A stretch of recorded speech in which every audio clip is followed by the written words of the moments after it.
Helicopter parenting. Picture this, your teenager is about to embark on the perilous journey to the corner store. You've packed their backpack with enough snacks to survive a zombie apocalypse and given them a map that would make Christopher Columbus jealous. You're hovering nearby with a GPS tracker, ready to swoop in case anything goes wrong. This was basically what helicopter parenting was about. Parents were practically hovering all over their kids like helicopters, hence the name. Whether it's doing homework, monitoring every social interaction like a CIA agent, or signing them up for so many extracurriculars they need a personal assistant. These parents are more involved than yeast in bread dough. This parenting style took off in the late 20th century as concerns about safety, academic success, and future job prospects skyrocketed faster than a helicopter. Well, you get the idea. Parents wanted to ensure their kids had every advantage possible, so they started micromanaging every aspect of their lives. Got a problem? Mom and Dad was there to fix it before you even knew it existed.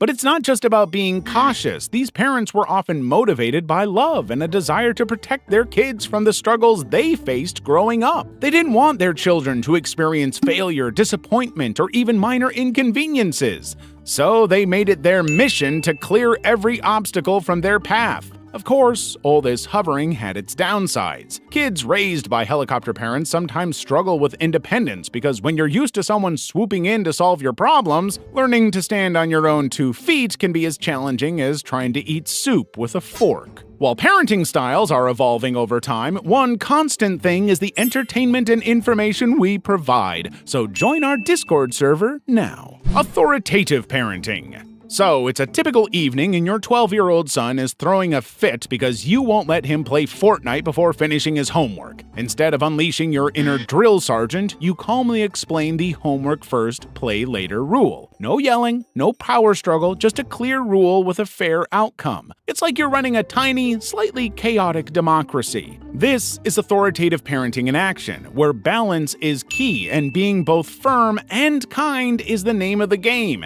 It's like walking a tightrope while juggling. Tricky, but impressive when you pull it off. Often seen as the gold standard in modern parenting, it's all about finding that sweet spot between being in charge and being supportive. You're the parent, not a pushover, but you're also not a dictator. The goal is to raise a kid who's independent, confident, and knows how to make good decisions without you having to micromanage every breath they take. While this parenting style still had rules, you had to properly explain each rule's pros and cons to your child. So if your kid wants to stay up past curfew, you don't just say, "No, because I said so." Instead, you negotiate with them, tell them why it's necessary to come back on time, and even bribe them with something if possible. Discipline wasn't a punishment, but a teaching experience for both the parent and the child. Basically, if your child messes up, you aren't supposed to fly off the handle and start going crazy. Instead, you should have a heart-to-heart conversation and discuss how to improve next time.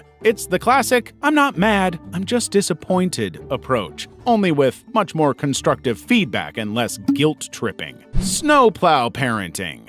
So just picture yourself sitting at a pub one day when you suddenly hear a loud rumble outside. You look out the window and see this giant snowplow clearing the road. It's not just clearing snow, it has also removed every obstacle in its path, from the tiny rocks to the twigs and even a few squirrels. Now, replace that giant snowplow with a parent and those obstacles with anything that might cause their kid even the slightest bit of stress or trouble. Snowplow parents are like the ultimate road cleaners who have made it their life's mission to make sure their kid's path through life is as smooth as freshly poured Guinness. That includes getting rid of any tiny inconveniences or spoiling the child with every single thing they could possibly want. It's like they're determined to make their child's journey through life as smooth as possible. They swoop in to handle every little thing, forget their lunch, boom, it's delivered faster than you can say Uber Eats. Well, sadly, this type of parenting doesn't really help the child because they grow up to become struggling, dependent adults who can't do anything on their own because they're so used to having everything done for them. Tiger parenting.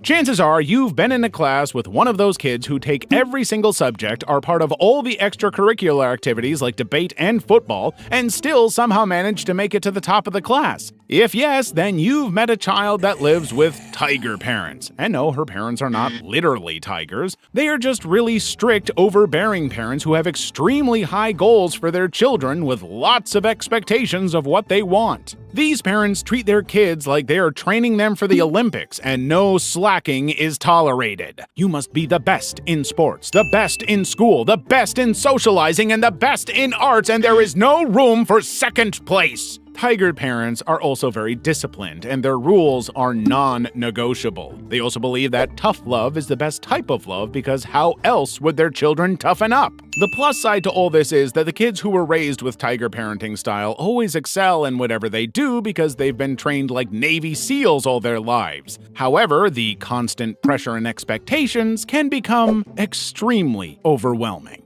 Free-range parenting. Let's say it's a Saturday morning. Your parents are enjoying their coffee, reading the paper, and you're bouncing off the walls with energy. Instead of lining up a schedule of carefully curated activities, they hand you a couple of bucks, tell you to go grab your friends, and suggest you head to the local park. You and your buddies spend the day building forts, playing hide and seek, and maybe even stopping by the corner store for some snacks. You learn how to make decisions, solve problems, and even barter for the best trading cards. When you finally roll back home, dirty, tired, and smiling, you've not only had a blast, but also picked up a bunch of life skills without even realizing it. In the free-range style of parenting, parents do not hover, check in, or try to schedule and plan the lives of their kids. Instead, they give them the freedom to explore the world on their own terms. Parents in this style trust the kids to handle situations on their own, whether it's crossing the street, making decisions, or negotiating playground politics. Think of it as raising little adventurers who learn to navigate life by, well, actually living it. What makes free-range parenting unique is the emphasis on independence and self-reliance. It's all about giving kids the freedom to learn through experience. While some parents might gasp at the idea of letting a 10-year-old walk to school alone, free-range parents see it as a chance for their child to build confidence and street smarts. Attachment parenting. Remember when you were a baby, when life was all about snuggles, warmth, and constant attention? Every time you made even the tiniest peep, your parents were right there ready to pick you up, feed you, or rock you gently to sleep. It's like living in a never-ending spa day where you're the VIP guest and every need is met with love and care. Basically, attachment parenting is all about building a strong, loving connection with your child from day one. The idea is to be super responsive to your baby's needs, creating a secure, nurturing environment where your little one feels safe and loved. Think of it like the ultimate Velcro relationship, where you and your baby are stuck together. This style of parenting focuses on things like breastfeeding on demand, co-sleeping, and baby wearing, where you carry your baby around in a sling or carrier to keep them close to your body. The goal is to help your baby feel secure, trusting that you'll always be there to meet their needs. The idea is that by responding quickly and warmly to your baby's cries, you're teaching them that the world is a trustworthy place and that they can count on you no matter what. It's like being your baby's personal security blanket, but instead of just providing comfort, you're also laying the foundation for a strong, healthy relationship that will last a lifetime.